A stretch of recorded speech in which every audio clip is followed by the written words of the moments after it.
Okay, welcome everybody to this new AJS seminar. Let me introduce you the speaker of today. She is Matilde Fiore. She comes from the von Karman Institute for Fluid Dynamics in Belgium. And the topic of today will cover, in general, data-driven models for turbulence modeling. And today's talk is entitled Leveraging Data-Driven Methods for Thermal Hydraulics of New Generation Nuclear Reactors. So Matilde, please. Thank you very much. So hello guys, everyone. My name is Matilde and I'm currently a research engineer at the von Karman Institute.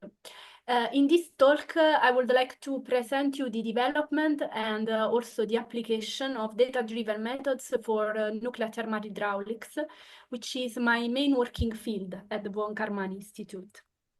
The context behind... One thing, we cannot hear you. Can you? Maybe I should speak a bit louder. Not at the moment. È un po' strano. Yeah. Sì, infatti, però funziona.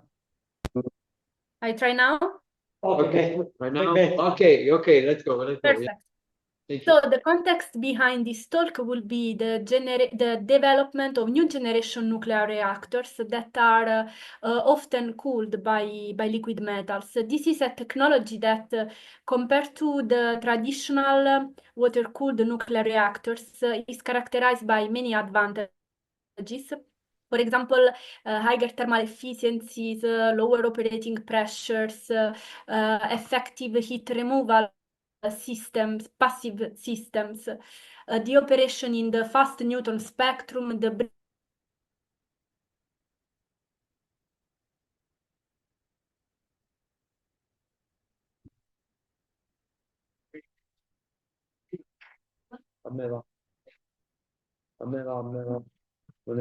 of medical isotopes. So just to make you some example of that.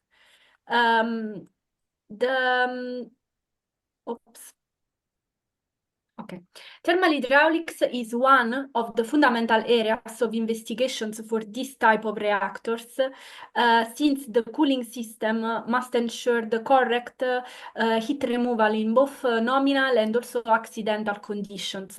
This is essential to avoid disasters like the one that you maybe have seen in this TV series that is amazing. And mainly due to economical and also safety reasons. Nowadays, the numerical simulations of these reactors are being more and more important. Basically, the numerical simulation consists in solving with the finite volume method the governing equations of the flow. In most of the cases are the continuity, momentum, and the energy equation. But in the physical setup of these simulations, there are two fundamental ingredients that are critical. The first one is that the flow inside the nuclear reactor vessels is turbulent.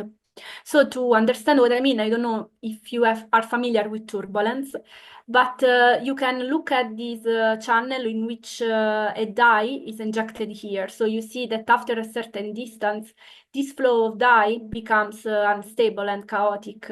And this is due to the generation of vortex structures that we call scales. Basically, the energy is injected at the largest scales, and then through a process that we call energy cascade, is transferred to the very tiny ones where it dissipates. So when we do a direct numerical simulation of the Navier-Stokes equation, so a DNS, we are basically solving all the scales of turbulence. And this will make a very realistic copy of what happens here. But, however, the discretization that we normally adopt for nuclear reactor simulations do not allow to resolve all the scales of turbulence because the mesh requirements will be too tight for it. So this gives importance to another approach that is more statistical, the Reynolds average Navier-Stokes, in which we solve only the mean velocity and temperature fields. And we introduce these enclosed terms on the right-hand side that basically represent the macroscopic effects of all the unresolved turbulent scales on the mean flow and mean temperature field. These quantities are the Reynolds stress tensor and the turbulent heat flux. Between DNS and RANS, there is actually another intermediate approach that is called LES, large eddy simulation, in which we solve only the largest eddies of the turbulent flow, and we only model the smallest isotropic scales. But however, note that for a good LES, we need to solve at least the 80% of the turbulent spectrum. So the mesh requirements are still very tight, and this is why this approach is not used for this type of simulations. And then there is another critical ingredient that is the low Prandtl number characterizing heavy liquid metals. The Prandtl number is defined as the ratio between the kinematic viscosity, so the momentum diffusivity, let's say, and the thermal diffusivity. So to understand the effect of the Prandtl number, let's imagine that we have two fluids, one near unity Prandtl number fluid, for example, air, and the low Prandtl number fluid, for example, a liquid metal, both at ambient temperature. And let's imagine to impose a thermal perturbation at one point within the fluid at time 0. So the evolution of this thermal perturbation in time will be different for the two fluids. You see that for low Prandtl numbers, the perturbation will go farther and faster. So these have as consequence, of course, on the turbulent heat flux that we want to model, because this quantity measures, by definition, the correlation between fluctuations of velocity and fluctuations of temperature. And the most important consequences are first the breakup of the similarity between thermal and momentum fields that is at the basis of traditional models. In fact, if we look at the boundary layers, you see that the thermal boundary layer becomes much thicker than the momentum one. And also in the high thermal conduction, the higher thermal diffusivity compared to the kinematic viscosity leads to the damping of the high wave number fluctuations. And so the turbulent spectrum is shrinked. This has a lot of consequences, but the most important is that we miss the assumption of scale separation. So in other words, we cannot neglect anymore in the modeling non-local effects. So all these evidences explain why for heavy liquid metals we need something more sophisticated than the Reynolds analogy. That is the simplest model based on similarity that is implemented in most of the CFD codes, and you probably know it already. So the growth and the spread of machine learning in the recent years have suggested its use also for thermal turbulence modeling. Therefore, the objective of my PhD at that time was developing a thermal turbulence model valid in a wide range of Prandtl numbers and flow configurations. So I did it with the aid of machine learning techniques to exploit the knowledge of the high fidelity data that we have.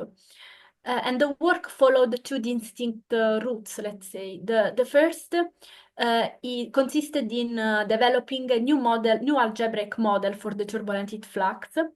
And the second, more explorative work was done in the differential framework. So we basically tried to understand more second-order closures for the heat flux and extend them to low Prandtl numbers. So let's start with the algebraic model. For a more accurate modeling, I've decided to express the turbulent heat flux as the product of a dispersion tensor D with the mean temperature gradient. This tensor should modeled to satisfy many properties that I have embedded by construction. The first one is the invariance under any rotation of the coordinate system.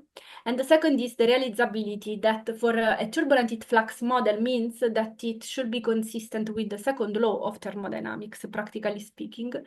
So the first embedding these constraints by construction basically means two things.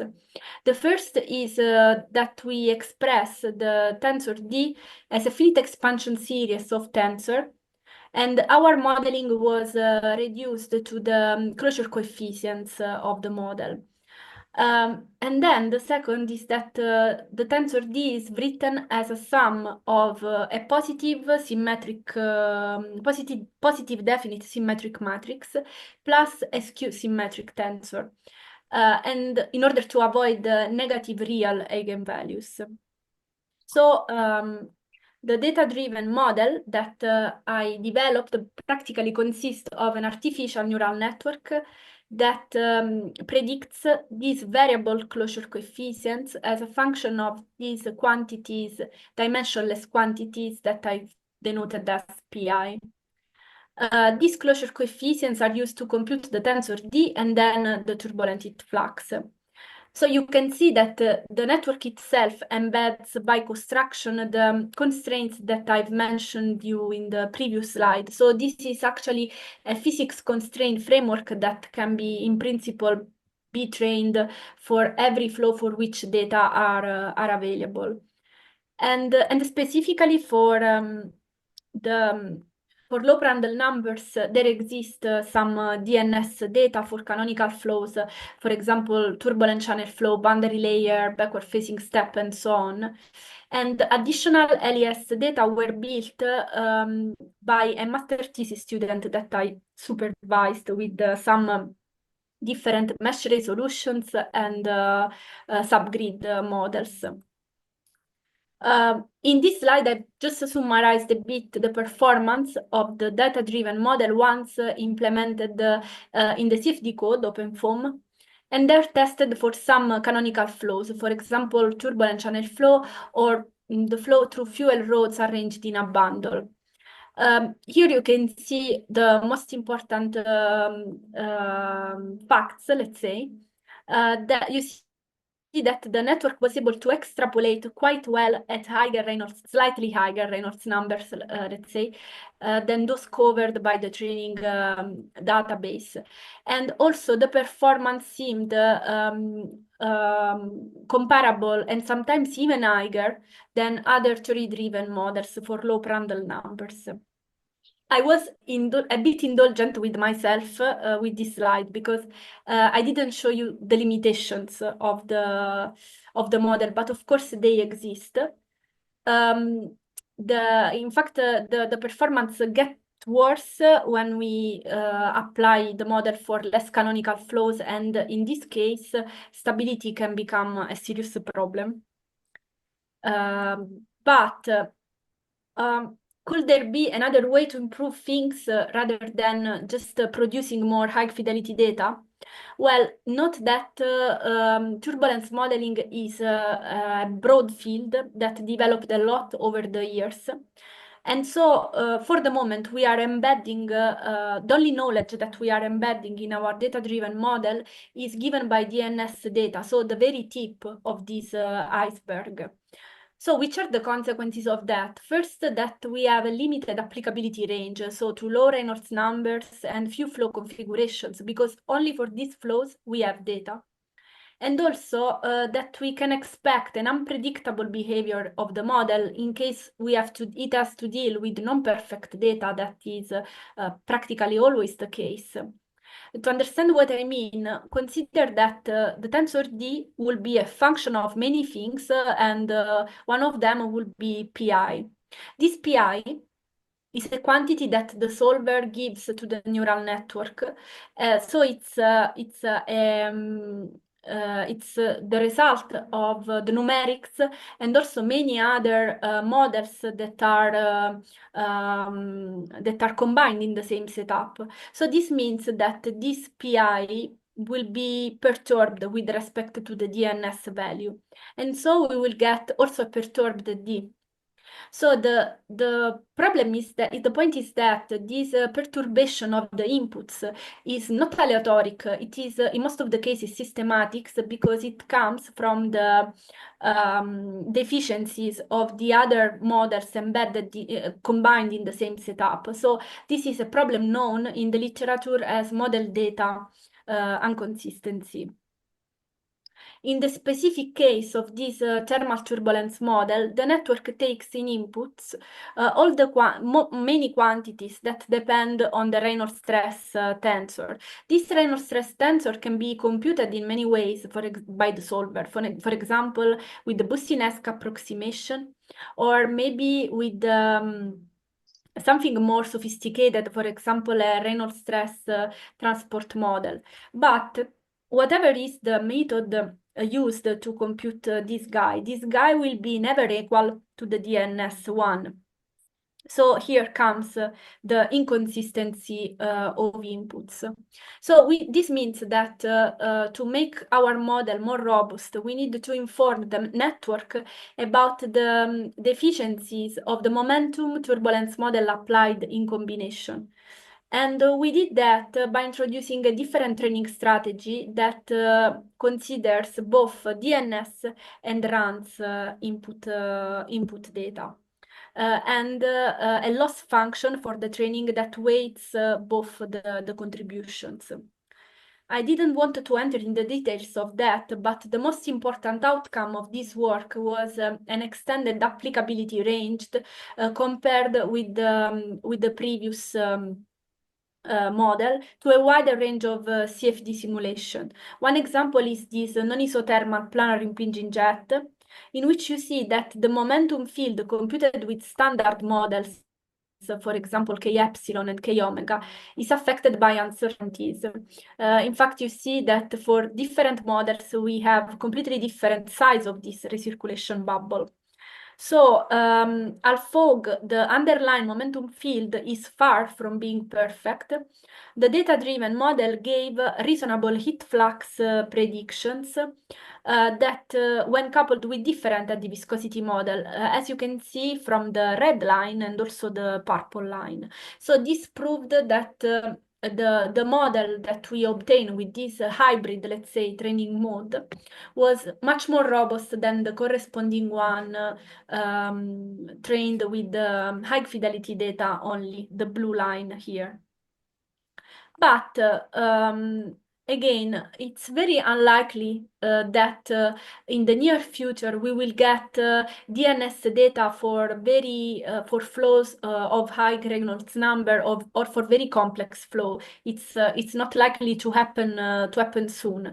So in this case, our model will be still limited in terms of applicability range to avoid the extrapolation. However, we could think to integrate in our training target quantities that are computed with models of lower fidelity. So, for example, simulation data obtained with the traditional runs models or LES data from LES simulations and so on.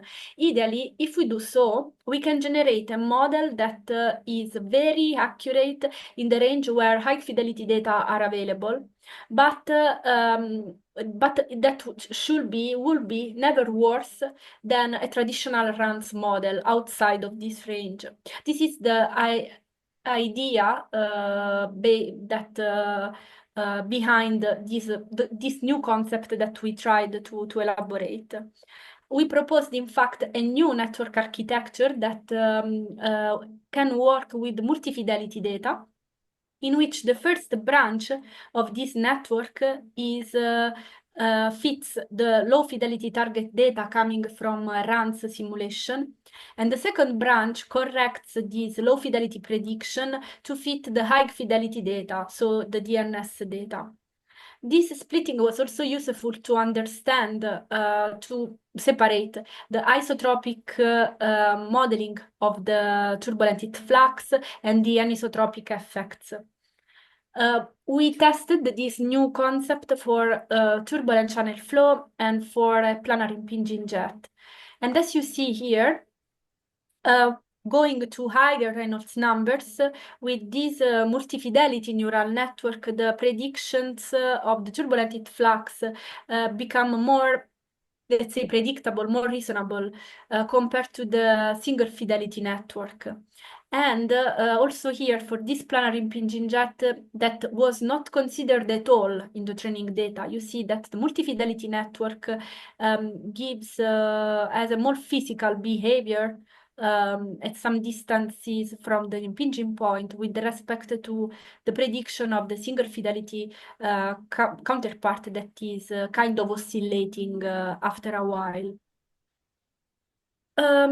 Okay, so now after this overview of the algebraic framework, I will explore a bit with you the differential framework. In the differential framework, we have transport equations that are solved for each heat flux component. So the heat flux components are the result of the balance between several budget mechanisms that need to be modeled. Compared to the previous one, the algebraic one, this mathematical framework is much more complex. And so to efficiently deal with it, we took an existing model validated for near unity Prandtl numbers as a baseline. And we just try to extend this model to low Prandtl numbers. Oh, sorry. As you can see, this model is based on the elliptic blending concept. Maybe you are not familiar with it. And except the production, all the terms on the right-hand side of this equation are modeled. But the most complex ones are the redistribution and the dissipation terms. You can see from this comparison that the original model tends to overpredict a lot the DNS heat fluxes, so it needs to be corrected somehow. To extend the differential model to low Prandtl numbers, we need to define appropriate correction inside this complex mathematical structure. Specifically, we decided to introduce in the original model some correction factors that we called beta, that are used to correct the redistribution and the dissipation terms. Then, based on the high fidelity data, we need to find the values of the correction factors that let the differential model to give the correct heat flux. In other words, which beta distribution gives the correct heat flux? This is an inverse problem that we solved with a gradient-based approach, but also a gradient-free approach for the more complex geometries. In particular, the resolution of the inverse problem was a critical step of this methodology because the inverse problem is generally ill-posed and it cannot meet different solutions depending on the regularization applied. We analyzed this inverse problem for both channel flows and this two-dimensional flow, the backward-facing step. And the results obtained helped us to understand which was really missing in the original model structure, because the distribution of beta highlights which are the deficiencies of the associated mechanisms and in which region they are active. And for example, here, for this flow at Prandtl backward-facing step at Prandtl number 0.1, the correction of phi acts mainly in this shear region, while epsilon seems to be active more in this recirculation bubble. From the animation here that you see, maybe I restart it, you see that the accuracy of the streamwise and one normal components of the heat flux increase with the iteration of the ensemble Karman filter algorithm. The data that we inferred with this method were not enough to develop a new model. But we could find interesting correlations that are in line with the physics and also with the literature. In fact, for example, for the redistribution term, this beta phi correction factor was strongly correlated with the turbulent Reynolds number. That seems in line with the fact that at low Prandtl numbers, the turbulence statistics are much more sensitive on the value of the Reynolds number. And in fact, this dependency on the turbulent Reynolds number was also identified by this other author that was also dealing with second order closures for low Prandtl numbers. Yeah, sorry. No, nothing, nothing. Nothing? Okay, I go on. I have activated the webcam because it was deactivated by the system. I don't know why. Yes, in fact, I was not seeing really anything, but now it's better. We are listening, don't worry. Similar conclusions for the redistribution term were also found with a slightly different approach that instead of introducing corrections in the budget mechanisms was targeting directly the closure coefficients of the model. In fact, from my statistical perspective, each of the closure coefficient of the model can be described by probability distributions that are conditioned to the high fidelity data that we have. So with the Monte Carlo approach, we built the posterior probability of the closure coefficients of the model. And one example of posterior probability is in this plot. You see that for the coefficient C1 theta, so this one, you see that for near unity Prandtl number, this term is calibrated very well, but it is not at low Prandtl number. So this means that this term, the redistribution term, deserves further modeling and calibration for low Prandtl numbers. So similar conclusions were found. And okay, so now I will move, in the last part, I will move a bit from turbulence modeling, but I will still remain in the context of probability distribution. In fact, I will introduce you another challenge in nuclear reactor thermal hydraulics simulation, that is the treatment of the uncertainties. Consider that simulation of nuclear reactors require to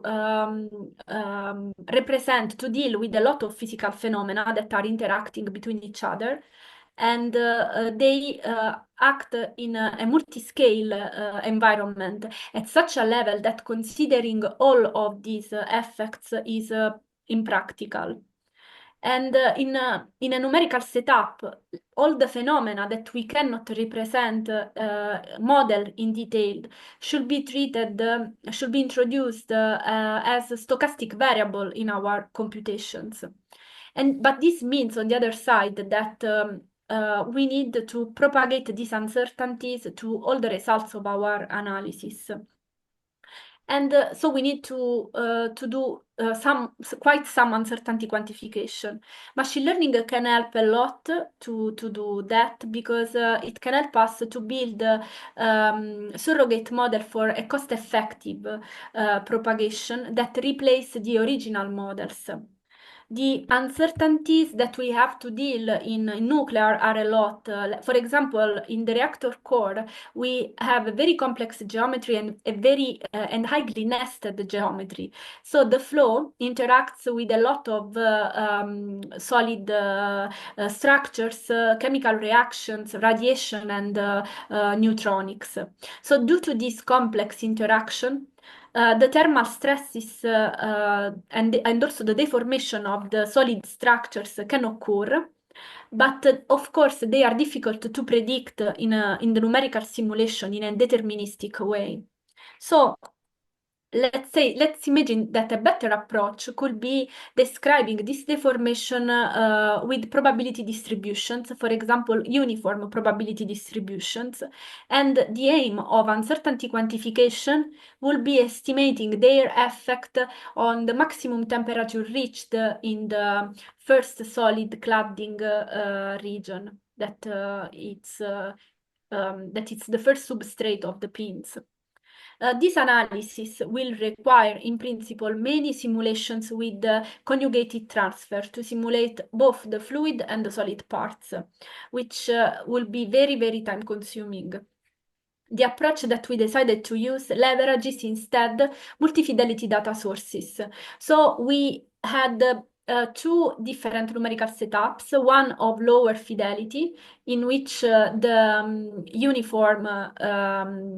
imposed the uniform heat flux at the solid surface, and we simulated only the fluid, and a setup of higher fidelity in which we simulate both the fluid and the solid with conjugated transfer.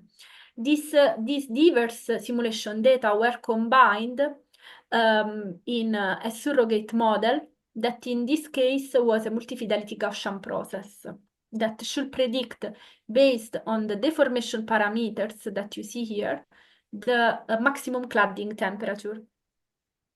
So the methodology applied here involves the training of surrogate models for the low fidelity CFD, then the combination of both low fidelity and high fidelity data to train the multi-fidelity surrogate, and then the uncertainty propagation through this meta model.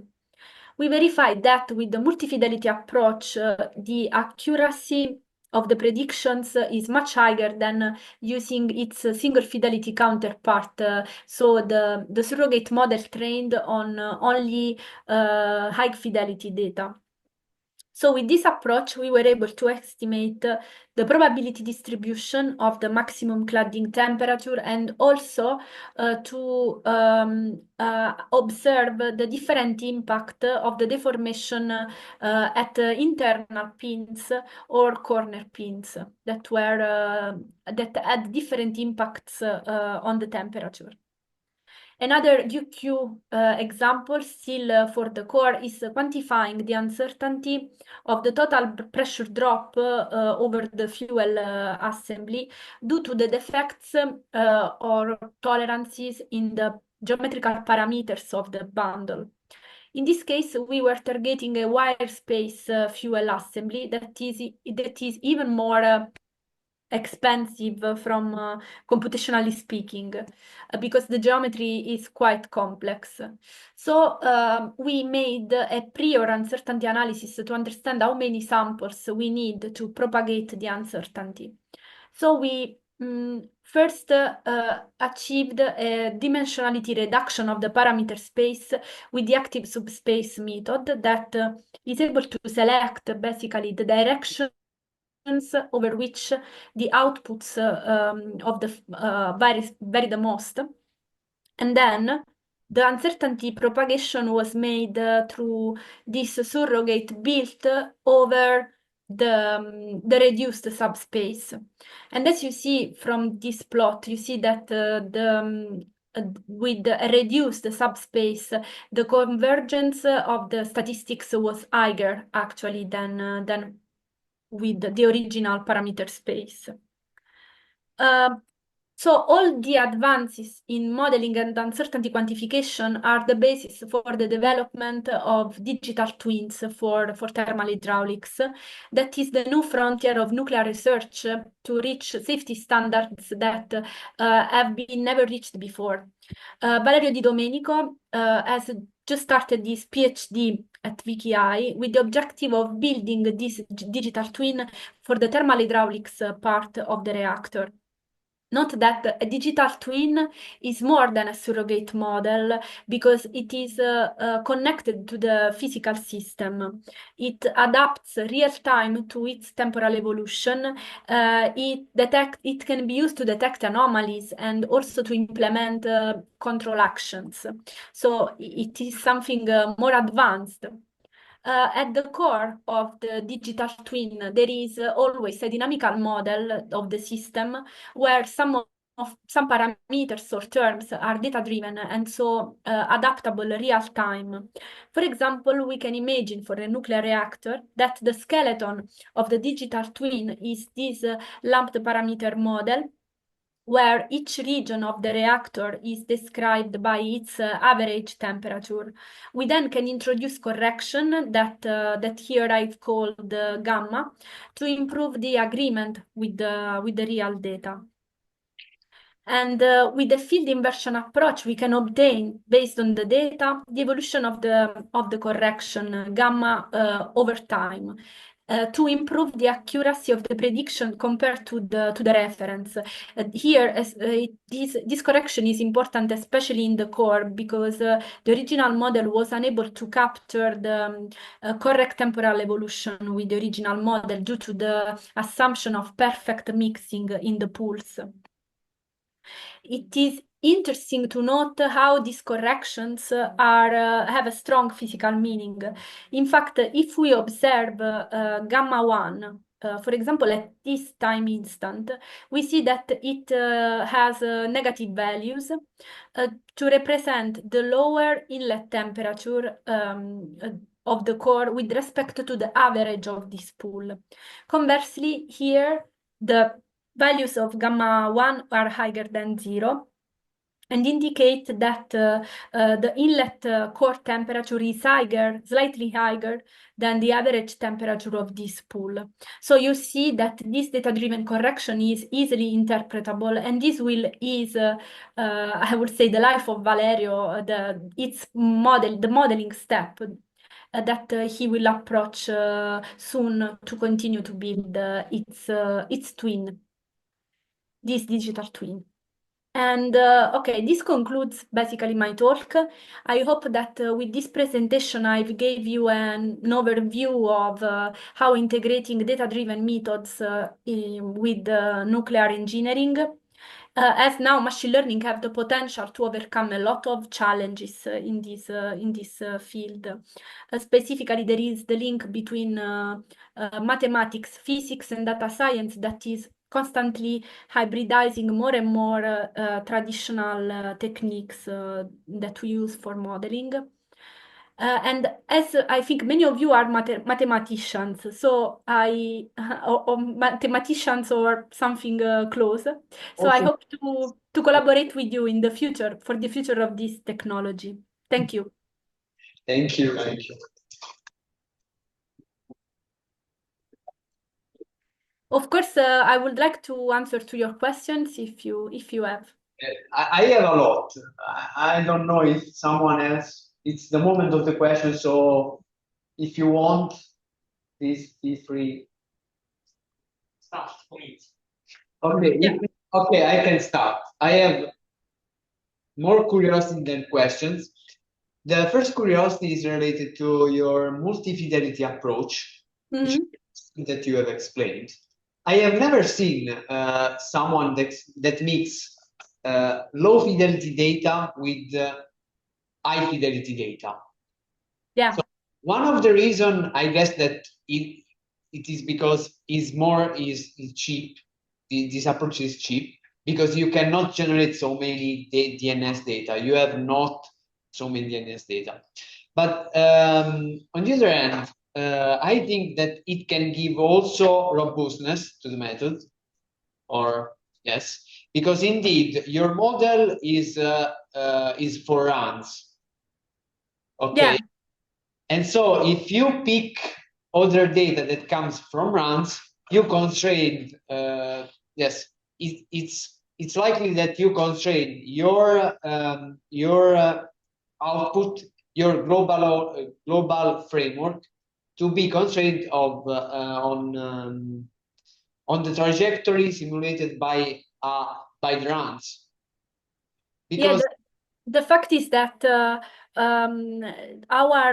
normally the models that we develop with machine learning are trained offline only with perfect data.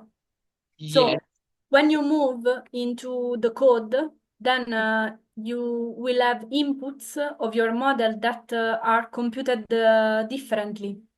So there is a discrepancy between the training data and the test data that you cannot and this difference is so large that you cannot compensate easily. Okay, because the numerical errors introduced by your framework cannot compensate No, it's not a question of numerical, because the numerical error, I don't think it's the major problem. The major problem is the fact that, for example, let's move from the heat flux. Let's think that you are building a model for the Reynolds stress tensor. Then most probably one of the inputs of your model will be K and epsilon. Okay. But K and epsilon are computed in your simulation by other transport equations. So your K and epsilon will be never your DNS K and epsilon. Okay. And the difference is quite important somehow, because these turbulence models, for example, the K epsilon, are not built to match K and epsilon, but only built to provide you a good NUT. Okay. And you a good turbulent viscosity. Yes, so only a good turbulent viscosity, but K and epsilon are not the target by themselves.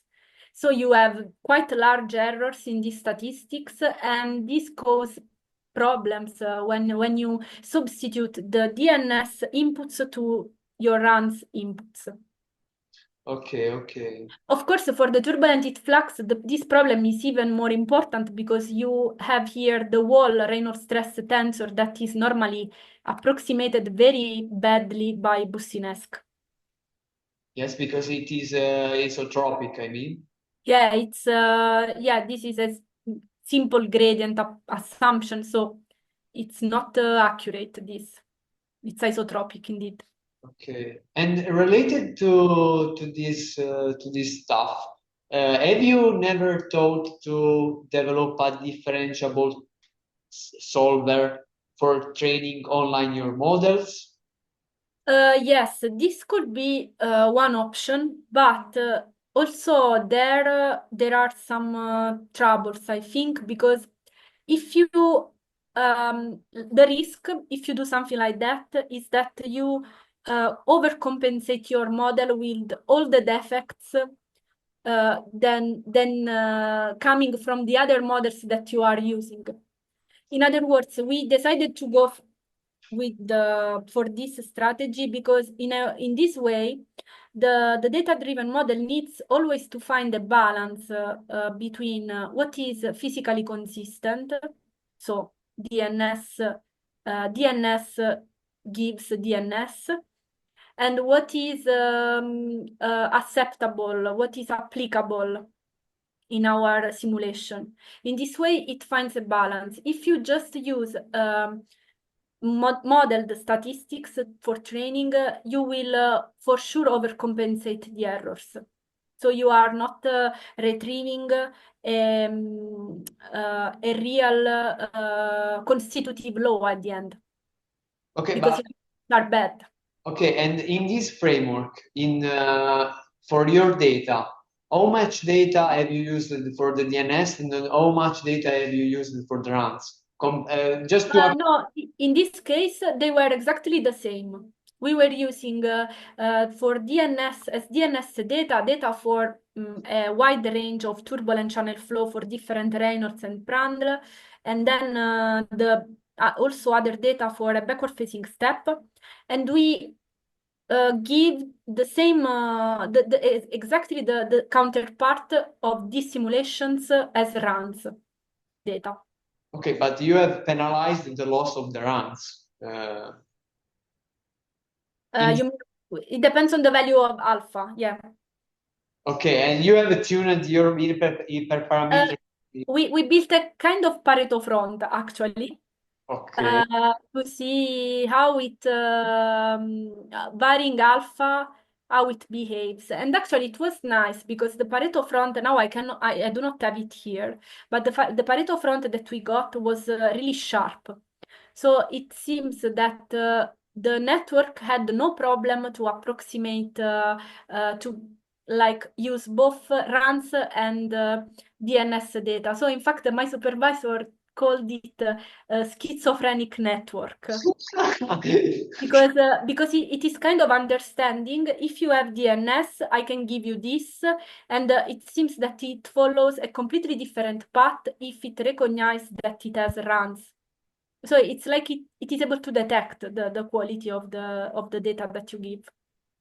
Okay, okay, thank you, thank you. So I have another. Someone. Okay, if you want. Okay, let me do another question regarding Okay. the third part about the digital twin for the thermal hydraulic part. Yes.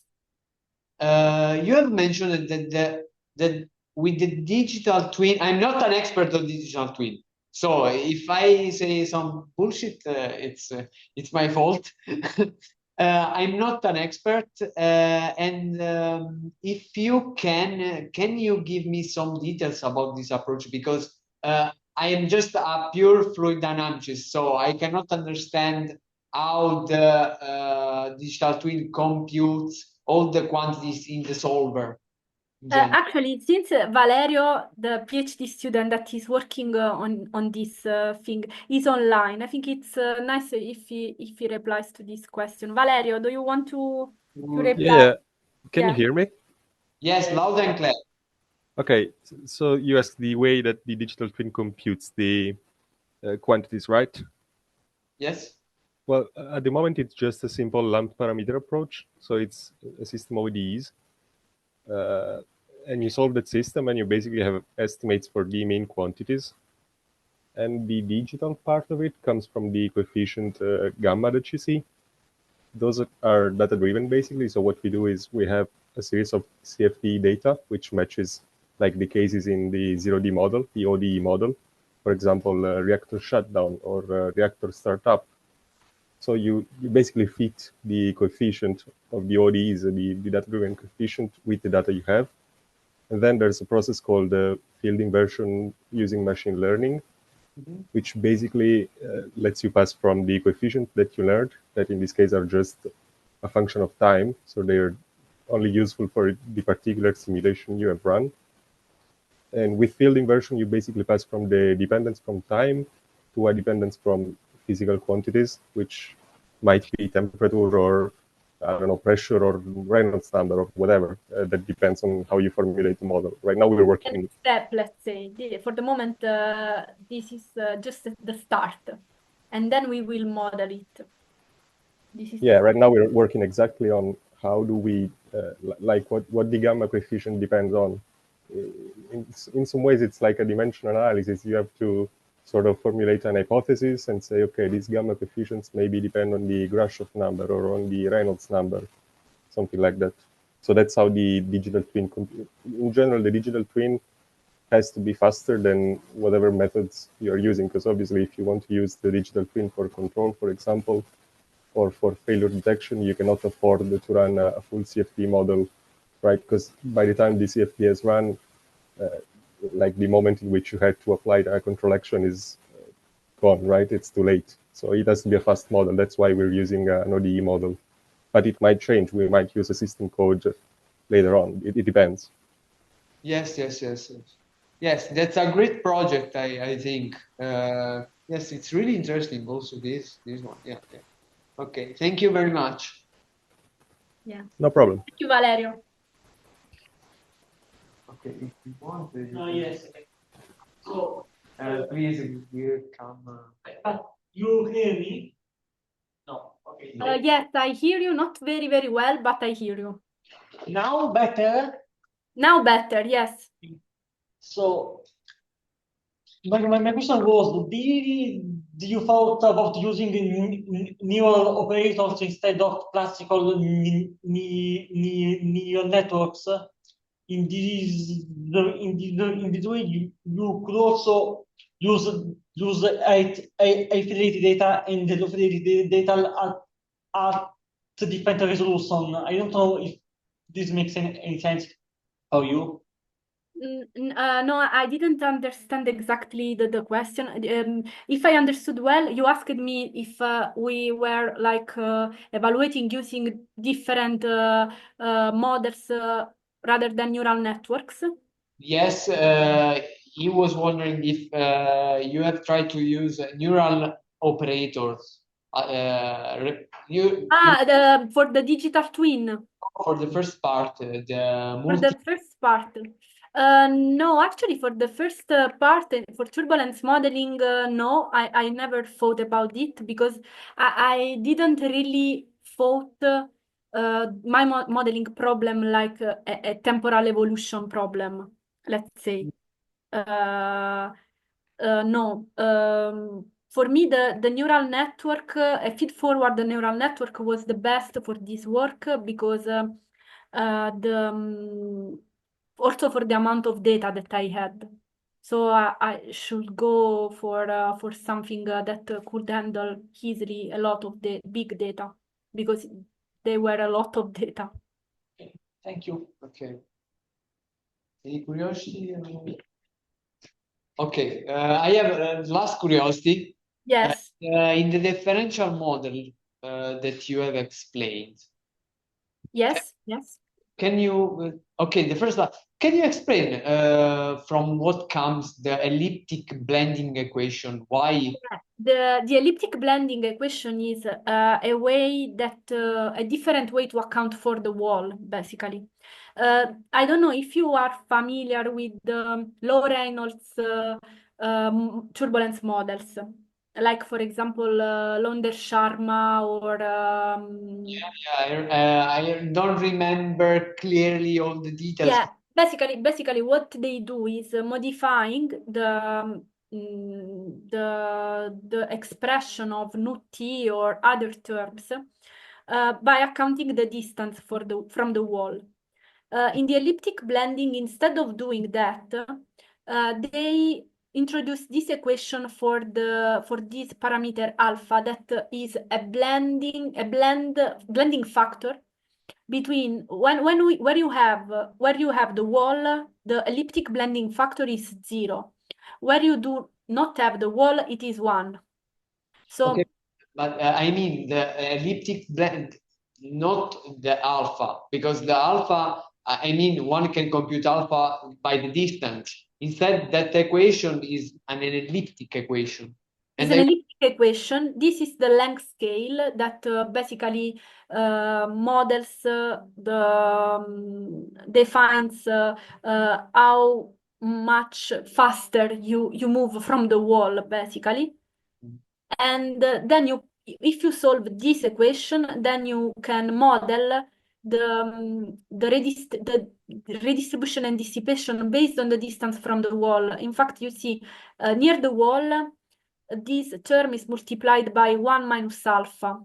Yeah. So when alpha is 0, this term is 1. The weight is 1, and this is the term for the homogeneous region. So when alpha is 0, this is nil, basically. So it's a way to account for the distance of the wall and model the near wall behavior of the statistics. Okay, but in a smooth manner, because In a smooth manner. Heat equation. So I mean, it has to the transition from the far from the field Far field and the near wall field is very smooth indeed. And the other advantage is that it does not require to estimate the wall distance. Yes, exactly. Yes. I know. Okay. So thank you very much also. Yeah. So any other question also? Question. Yes, please. Can you hear me? Yes. I think in the previous slide when you were comparing the multi-fidelity to single fidelity training data. Yeah, so here when you are saying single fidelity, does it mean that all the data is coming from DNS? Yeah, indeed. And when it, Basically, it's the same network, but it has only one branch, the single fidelity, and it is trained only with DNS data. and in terms of the quantity, the amount of data, so the multi-fidelity has more data or the same data, but they are distributed between DNS and Yeah, basically the multi-fidelity have the same high fidelity data, but it has also some low fidelity data for higher Reynolds numbers. In particular, we gave it, if I remember well, some runs data for turbulent channel flow at higher Reynolds numbers. I don't remember which was the highest one that we considered. And also some runs data for the jet, for this jet, but only runs, not DNS. okay, thank you. Any other question? Curiosity also from online, don't be shy.